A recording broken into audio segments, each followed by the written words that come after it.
Hello అందరికీ, ఇవాళ మనము బూడిద గుమ్మడికాయ హల్వా చేస్తున్నాం. దానికోసం మనం దాన్ని కట్ చేసుకున్నాము, సీడ్స్ సపరేట్ చేసేసాము.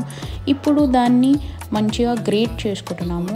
గ్రేట్ చేసుకున్న తర్వాత ఒక స్ట్రెయినర్ తీసుకొని దాంట్లో ఒక మంచి ఫ్రెష్ క్లాత్ పెట్టుకొని దాంట్లో ఇదంతా గ్రేట్ చేసిందంతా దాంట్లో వేసుకోవాలి. వేసుకొని నీళ్ళు అంతా సపరేట్ చేసుకోవాలి, పిండుకోవాలి. బేసిక్గా ఆ బట్టన్ అంతా పిండుకొని ఆ నీళ్ళు ఇంకా అది సపరేట్ అయ్యేలా చూసుకోవాలి. మొత్తం అంతా నీళ్ళు అన్నీ ఆ బోగన్లో పడిపోయేలా చూసుకోవాలి, కింద బోగన్లో. తర్వాత ఆ నీళ్ళని మనము పడేయొద్దు, గుర్తుపెట్టుకోండి. ఆ నీళ్ళు మనకు అవసరం పడతాయి, ఎందుకంటే హల్వా కోసం మనము వేరే ఏ నీళ్ళు వాడట్లేదు. వీటి కోసం మళ్ళీ వాడుతున్నాం హల్వా చేయడానికి.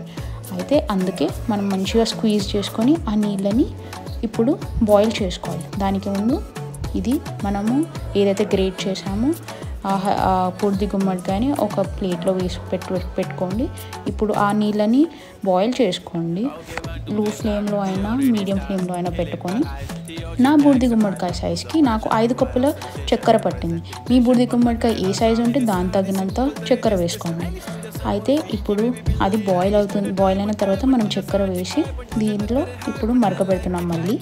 తర్వాత ఇప్పుడు ఈ బూడిద గుమ్మడికాయ నీళ్ళతో మనకు వచ్చే కన్సిస్టెన్సీ ఎక్కువ థిక్ ఉండొద్దు, మరీ థిన్ కూడా ఉండొద్దు, అలా ఉండాలి. చూపిస్తావు ముందు వస్తుంది.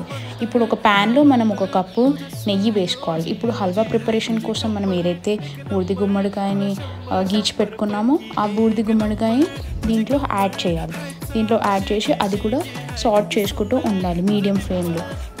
అది 15-20 నిమిషాల పాటు అలానే మిక్స్ చేస్తూ ఉంటే అది కొద్దిగా దగ్గరికి వస్తుంది అండ్ మొత్తం మంచిగా వేగుతుంది.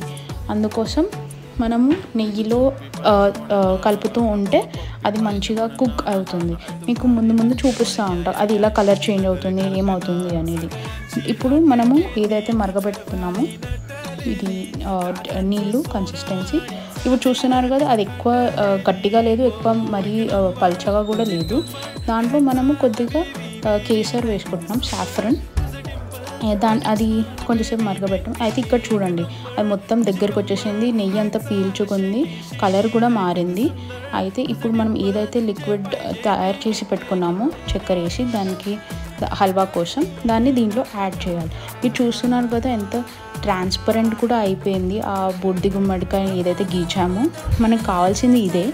అయితే ఇప్పుడు మనం చూస్తున్నాం కదా ఇది మరీ లిక్విడ్ ఉంది. సో ఇది ఇంకా కుక్ కావాలి, ఇంకా అవ్వలేదు. మనం దీన్ని మళ్ళీ 10 నిమిషాల పాటు కుక్ చేసుకుంటే మీరు చూస్తున్నారు కదా ఇప్పుడు రెడీ అయిపోయిందండి హల్వా. ఎంత జల్దీ అయిపోయింది అంటే మీరు చూస్తున్నారు కదా ఎంత బాగుందో.